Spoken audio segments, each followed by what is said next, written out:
इन मुनाफिकीन ने शरारत कर दी। जब हुजूर सल्लल्लाहु अलैहि वसल्लम ने फरमाया ना पूछो जो पूछना है, तो इमाम राजी कहते हैं ये पीछे नमाजें पढ़ते थे, ये 313 थे, हुजूर के पीछे नमाजें पढ़ते थे। तो एक दिन कहने लगे नहीं ये कहते हैं जो मर्जी पूछो तो हम पीछे नमाजें पढ़ते हैं, हमारा इन्हें पता नहीं।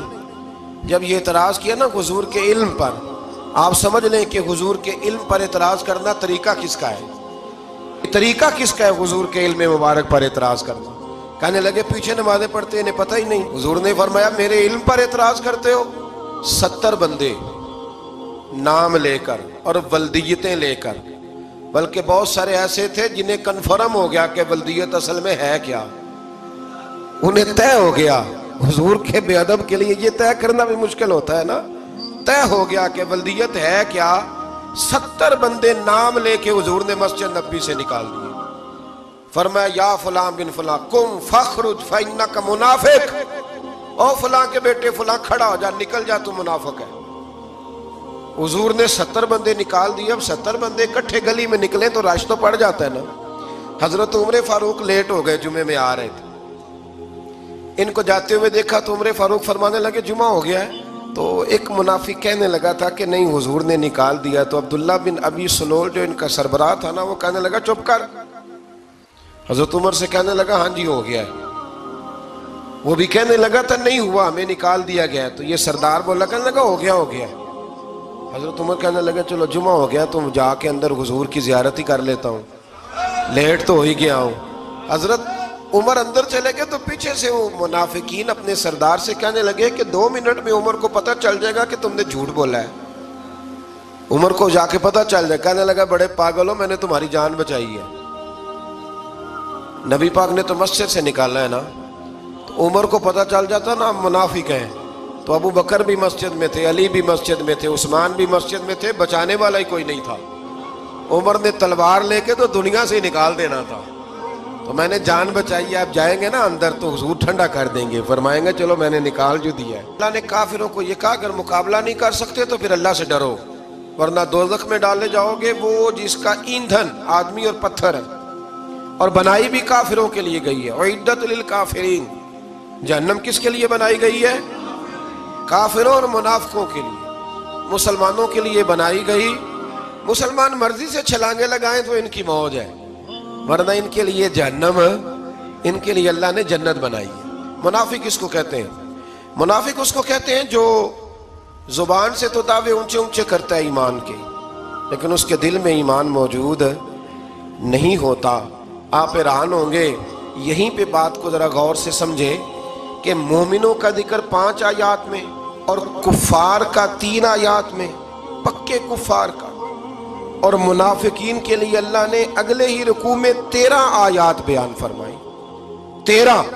ये खतरनाक गिरोह है मुनाफिकीन का। ये वो छुपी हुई बीमारी है कि जिसको पकड़ना थोड़ा मुश्किल है। कुछ बीमारियों को डॉक्टर कहते हैं ना ये खामोश कातिल है, कत्ल कर देती है पर पता नहीं लगने देती।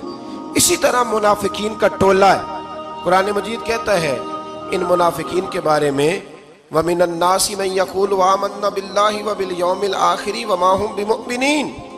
ऐ महबूब, कुछ लोग कहते हैं हम अल्लाह और आखिरत पर ईमान लाए, लेकिन वो ईमान लाने वाले नहीं है। तो जब रब कहता है नहीं है, आज किसी को कह दिया जाए ना कि वो बंदा झूठा कलमा पढ़ता है, उसकी बातें नहीं बताती, तो कहते हो आप एक कलमा गो को बुरा कह रहे हैं। तो यहाँ तो अल्लाह उनके कलमे का भी ऐलान फरमा रहा है और उनके निफाक का भी ऐलान 13 आयात में। और रब फरमाता है युखादिऊन अल्लाह वल्लज़ीना आमनू वमा यख़दऊन इल्ला अनफुसहुम वमा यशउरून। फरमाया वो अल्लाह को धोखा देना चाहते हैं मोमिनों को, हालांकि नहीं धोखा देते मगर अपनी ही जानों को, उन्हें शऊर ही नहीं। अल्लाह तबारक व तआला ने 13 आयात के अंदर, मक्का मुकरमा में मुनाफिक कोई नहीं था जब तक हुजूर ने हिजरत नहीं की थी। क्यों? इसलिए कि वहां जो कलमा पढ़ता था उसे मार खानी पड़ती थी। तो किसी को क्या मुसीबत पड़ी थी झूठा कलमा पढ़ के मार खाए।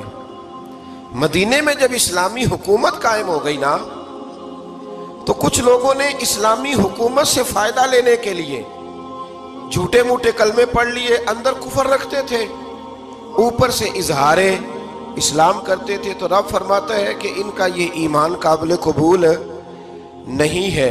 तो या अल्लाह फिर किसका ईमान काबिल कबूल है? तो अल्लाह करीम ने फरमाया वाइदा कीला लहुम आमिनु कमा आमन अन्नास, जब इनसे कहा जाता है ना उस तरह ईमान लाओ जिस तरह दूसरे लोग लाए, यानी अबू बकर सिद्दीक की तरह ईमान लाओ, उमर फारूक की तरह ईमान लाओ, उस्मान गनी की तरह, मौला अली की तरह, बिलाल हबशी की तरह। तो क्या जवाब देते हैं? कालू अनुमिनु कमा आमन सुफहा, क्या इस तरह ईमान लाए जिस तरह ये बेवकूफ ईमान लाए? अला इन्नहुम हुमुस सुफहा, अल्लाह फरमाता है खबरदार बेशक वही बेवकूफ है, वलाकिन ला यअलमून, लेकिन उन्हें इसका इल्म नहीं है। वो कहा करते थे कि ये तो बेवकूफ है माज़अल्लाह। अबू बकर सिद्दीक ने सारा ही माल दे दिया नबी पाक को, उमर फारूक ने आधा दे दिया, मौला अली ने सारा कुछ हुजूर के नाम कर दिया, उस्मान जो कमाते मेहनत के साथ वो सारा वहां जाके पेश कर देते हैं, तो बेवकूफी है। आज भी कुछ लोग कहते हैं कलमा पढ़ना चाहिए सीधा सीधा। ये क्या बात हो गई, क्या बंदा मसीतड़ी हो जाए? कारोबार भी तो करना है ना, नमाज रोजा भी, तो बेवकूफी है। अल्लाह जवाब देता है, फरमाया आला इन्नहुम हुमुस सुफहा, खबरदार बेवकूफ तो तुम हो कि मेरे महबूब की शरीयत का, दीन का, रूहानियत का सूरज चमक रहा है और तुमने फैज ही कोई नहीं हासिल किया। तो मेरे भाइयों, सहाबा का ईमान वो ईमान है, अहले बैत नबुव्वत का वो ईमान है कि अल्लाह को ईमान भी वो वाला पसंद है जो हुजूर के गुलामों जैसा ईमान हो।